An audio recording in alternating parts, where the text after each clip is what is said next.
Good evening friends, হর মহাদেব। আজ আমি সন্ধ্যাবেলা বেরিয়ে পড়েছি কীর্তন শুনতে যাওয়ার জন্য।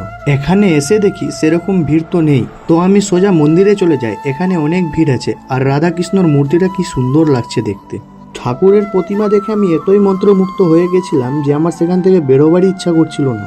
মন ভরে কানহাজিকে আর রাধারানীকে দেখে আমি এখানে আসি তিলক লাগানোর জন্য।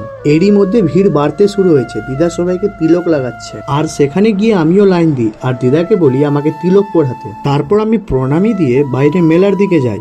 মেলাতে অনেক লোক আছে আর অনেক রকমের জিনিসও বিক্রি হচ্ছে। এখানে মেলা ঘুরতে ঘুরতে দেখি ছোট নাগরদোলনা, সেটাতে তো উঠার ইচ্ছা করছিল, বাট জানতে পারলাম সেটা শুধু বাচ্চাদের জন্য। যাই হোক, এই দোকানে তো শুধু সুন্দর সুন্দর রাধা কৃষ্ণর ফটো বিক্রি হচ্ছে। সেখান থেকে একটু এগোতেই দেখি এখানে খিচুড়ি ভোগ খাওয়ানো হচ্ছে, আর অনেকেই খাচ্ছে, তো আমিও চলে যাই খিচুড়ি খেতে। খিচুড়িটা বেশ ভালোই বানানো হয়েছে। খেয়ে দিয়ে আমি সেখান থেকে বের হই আর মন্দির প্রাঙ্গণে চলে আসি কীর্তন শোনার জন্য। আর এখন তো ভিড় অনেক বেড়েছে, দেখি বসার জায়গাই নেই। যাই হোক, আমি দাঁড়িয়ে দাঁড়িয়ে শুনতে থাকি কীর্তন। নিজে আমাকে কলাটা খেতে দিচ্ছ, ওই কলার মধ্যে অত প্রেম নেই যে প্রেম কলার চোখনার মধ্যে ছিল।